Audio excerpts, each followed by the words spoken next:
So welcome to Jumbo IS and welcome to our lecture series called Daily News in Shorts. In this lecture series, we cover a particular day's current affairs in a short span of time within 30 minutes.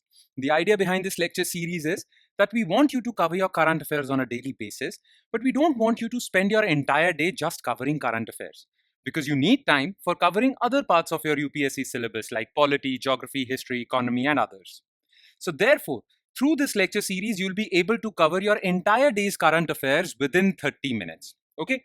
Now, just watching this lecture would be job half done because just after watching this lecture, you have to revise this lecture as well. Because revision helps you to consolidate these current affairs in your memory. You'll be able to remember them. Otherwise, you'll forget them very quickly in a matter of couple of days. Now, revision would take around 20 minutes. That's all. Okay. So 30 minutes of watching this lecture, 20 minutes of revising this lecture, and in about 50 minutes time, you'll be done for the day. Okay? You don't have to worry about current affairs for the entire day. Now you can revise these current affairs from the notes provided by us. And these notes shall be shared on our Telegram channel. The link to our Telegram channel is provided in the comment section below. Okay? Just click on that link. It will take you to our Telegram channel, and from there, you can download the notes for this lecture. All right? Okay. Enough of the introduction. Let's straight away take a look at the topics we shall cover in today's lecture. So let's take a look at the list of topics that we are going to cover today. Number one, we are going to talk about adaptive reuse of North and South Block. North Block and South Block of New Delhi. North and South Block are the places where government offices are there in New Delhi. Okay. Now, you must have heard about Central Vista project, right? Now, this Central Vista redevelopment project would make older offices museums and new offices would be created. So what is this entire issue all about? We'll talk about this. Then Supreme Court talked about the issue of taxation of coconut oil. Okay, whether coconut oil should be taxed as edible oil or oil for hair use. Okay, it's a very important judgment. So we'll talk about this. Then recently, World Health Organization has endorsed drugs for weight loss. There are a few drugs which are taken by diabetic patients, but those drugs have been found to reduce obesity, fat loss also. Now, WHO has decided to endorse those drugs also. So we'll talk about this. Then recently, US Fed Reserve signaled that it is not going to reduce interest rates in future. And this has had a very bad impact on India's stock markets. So what is the relationship between America's central bank and Indian markets? We'll talk about this. And in the end, we'll talk about joint parliamentary committees. What are they, how they are selected, and everything. Okay. So these are the 5 issues that we are going to talk about. Let's start with issue number 1, which is adaptive reuse of North and South blocks. Okay. So basically, India and France have signed an agreement towards the adaptive reuse of North and South block for ambitious Yuga Yugin Bharat National Museum. Now look, North and South blocks are the places where Ministry of Home Affairs, Ministry of External Affairs, and other important ministries have their offices. In fact, Prime Minister's office is also found in this area. Now, as per the Central Vista redevelopment project, government has vacated the old Parliament building and a new Parliament building has been created adjacent to that, right? So government is creating new spaces for government offices, central government offices, and the older spaces like old Parliament building, North Block, South Block would be made museums. Okay. Now, we have chosen France as a partner in this agreement. Why? Because France did the same thing. In 1982, France launched Grand Projects Initiative. Under that, older government offices were created into cultural icons, cultural buildings, cultural museums, right? And new offices were created. So France has some experience in this area. That is why India has partnered with France with respect to redevelopment of new offices and making old offices as museums. Okay. Now, this word was used in this topic, adaptive reuse. Adaptive reuse basically means it refers to the process of reusing an existing building for a purpose other than it was originally built or designed for. So this Parliament building was originally designed for being Parliament. Now it is being used for museum purposes. So this is adaptive reuse. All right. Now, all of this would be done under Central Vista redevelopment project. Okay. So under this project, 1.55 lakh square meters of territory would be created as museums. Okay. It will be implemented in 2 phases. The first phase, comprising the retrofitting or reuse of North Block into a museum space, will have a deadline of 2026, and then South Block will be developed. France is being chosen a partner because of its expertise in museum development. All right. The thing is that once this museum is completed, it will be the biggest museum in the world. Currently, the biggest museum is in Paris, France, the Louvre. All right. Now, first of all, you must have heard about this project, Central Vista Redevelopment Project. But what do we mean by Central Vista? If this Central Vista is being redeveloped, then what is Central Vista? So Central Vista included the old Parliamentary building, Rashtrapati Bhavan, North Block, South Block, which contained government offices, and this Rajpath, okay, which is the space between Parliament and Rashtrapati Bhavan, this road, this long road, Rajpath, which includes India Gate also. So all of this is Central Vista, and this is being redeveloped. So new Parliament building, new government offices, and the old Parliament building and old government offices would be created into museum. Okay, Yuga Yugin Bharat National Museum. Now, let's talk about Central Vista Redevelopment Project. So it was initially proposed in 2019 by Union Ministry of Housing and Urban Affairs. It has three components. Constructing a triangular parliament building next to the existing one. So the earlier parliamentary building was a circular one. This is a triangular one. Okay. Constructing common central secretariat. Now this common central secretariat would contain offices of different ministries and departments. These different ministries and departments had offices in North and South Block. So these offices in South Block and North Block would be vacated, relocated in common central secretariat, and these two blocks would be turned into museums. Plus, the 3-kilometer long Rajpath from Rashtrapati Bhavan to India Gate would also be redeveloped. Okay? Now, let's have a bit of historical background about Central Vista. Okay? We are redeveloping these historic buildings, but who built these historic buildings in the first place? So Rashtrapati Bhavan, the Parliament House, this Rajpath, India Gate, all of this was built by the British. In fact, before 1911, India's capital was Calcutta. But in 1911, King George V announced that India's capital would be shifted to Delhi. And from then onwards, a new city was being planned in the Delhi region, which was called New Delhi. Okay. In 1911, Britishers decided that capital should be shifted from Calcutta to New Delhi, and New Delhi has to be rebuilt. A new city has to be created. So two architects were called for building this New Delhi: Herbert Baker and Edward Lutyens. Okay.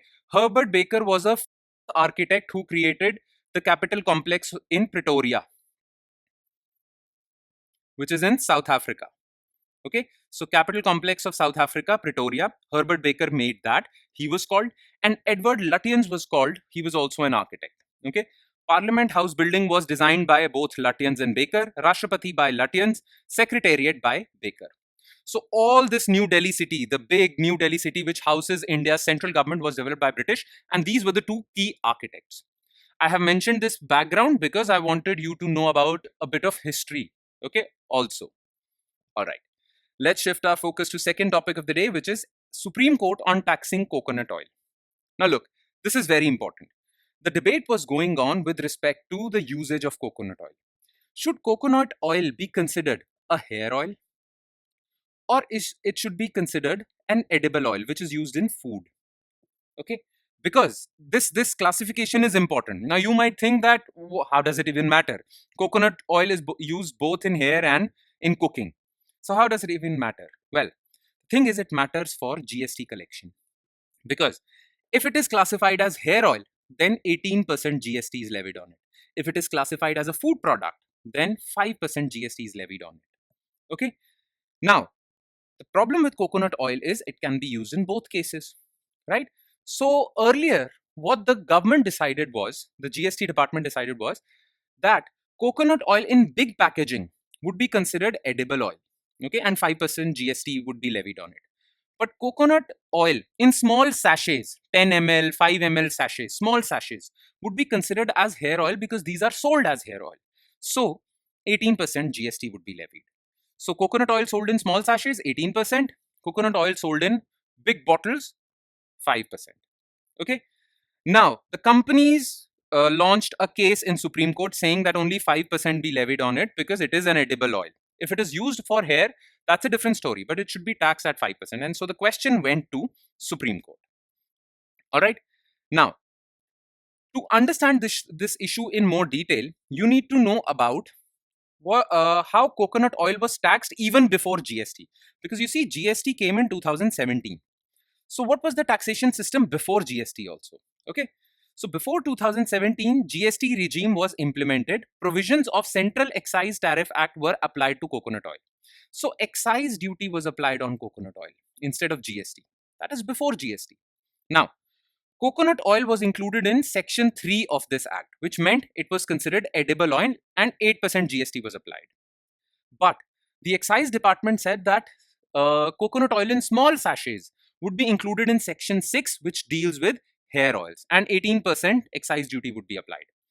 So the matter went to Supreme Court, and Supreme Court in 2018 gave a split verdict. Okay, one judge said that it should be considered as edible oil. The other judge said that classification based on quantity, that small sachets should be hair oil and big bottle should be edible oil, stands true. So it was a split verdict. So nothing was decided. So the matter again went to Supreme Court, but with a larger bench. And this time, the larger bench said that it should be considered edible oil, okay, and taxes as per food product should be applied on it. Okay, so after GST regime, coconut oil was taxed at 5%. Okay, but coconut oil considered for hair was taxed at 18%. Now the matter went to Supreme Court, and Supreme Court says that even if coconut oil sachets are of 5 ml or of 5 liters, doesn't matter. Only 5% GST shall be applicable, not 18%. Coconut oil is food product. That's it. Okay, so the matter has been decided. All right, that's all. Then we come to issue number 3, which is WHO endorses drugs for weight loss. Now, what has happened? Okay, look, there is a particular class of medicines, okay, or which are used to treat type 2 diabetes.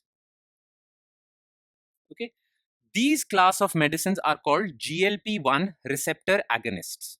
Okay, so there is a category of medicines called GLP-1 receptor agonists that are used for treating type 2 diabetes. But further research found that these drugs can also be used to reduce obesity, which is fat loss. Okay. Now, many doctors started prescribing these drugs, which are used for diabetes, to obese patients who were struggling with obesity. Now, recently, WHO scientists have said that we back this recommendation. We also back this recommendation that these diabetes drugs can be prescribed to fat people, obese people, okay? Because it helps in reducing obesity. Now, the thing is that after endorsement by WHO, these drugs would be readily prescribed by doctors for obesity. Okay, earlier doctors were a little cautious because these drugs also have side effects. But now, after WHO's endorsement, these drugs shall be prescribed for obesity as well. Now, for us, what is important for us to remember? What are these GLP receptor agonists? Okay, so first let's talk about this. So, what are these drugs? So GLP-1 agonists are a class of medications that mainly help manage blood sugar glucose levels in people with type 2 diabetes.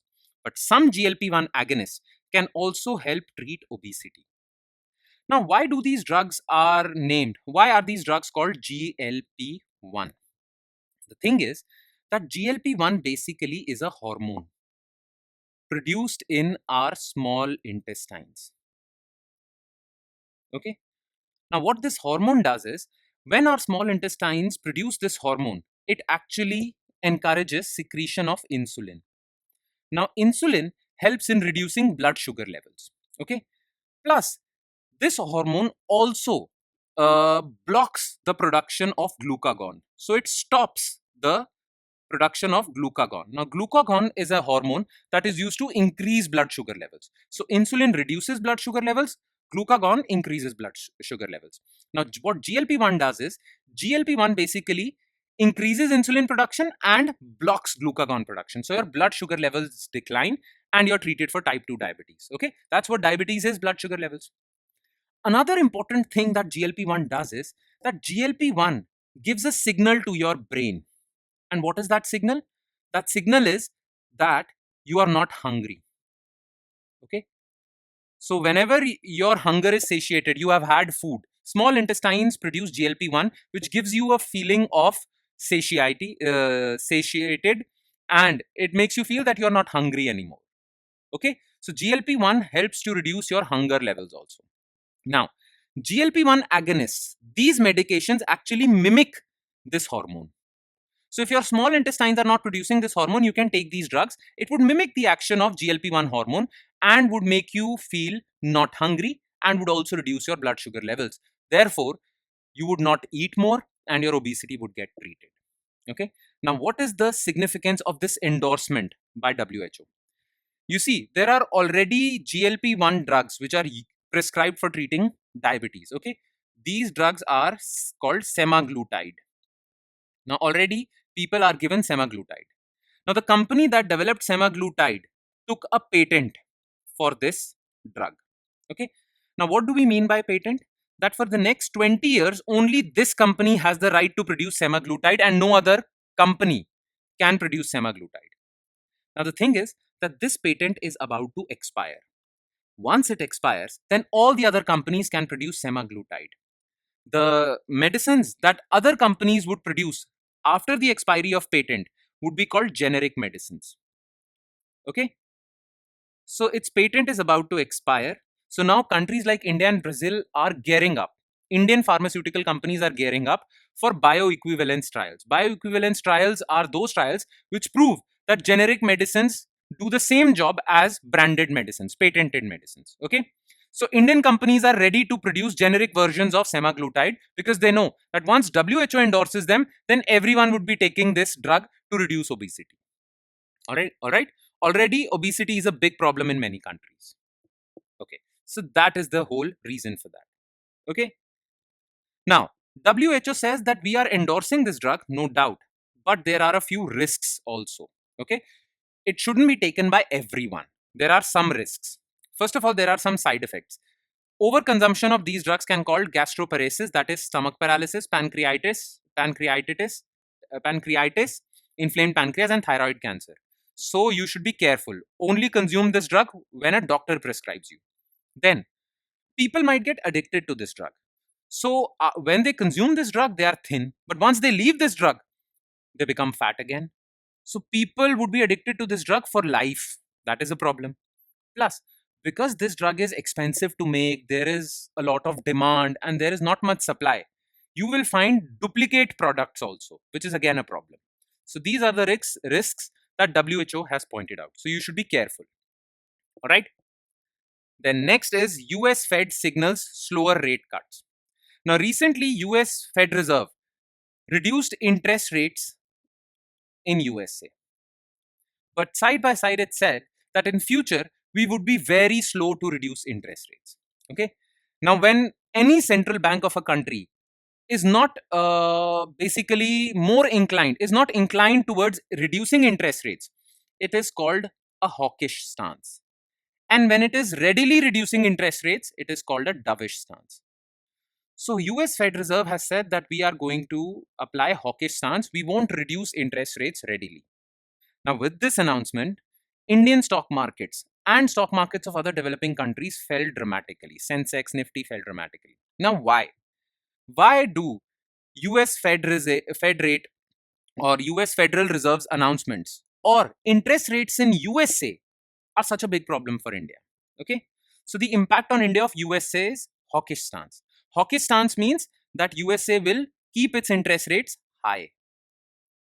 Now, high interest rates in USA has a lot of problems for India. First of all, if interest rates in USA are high, foreign investors invest less in India and the existing foreign investors take their investment out of India back to USA.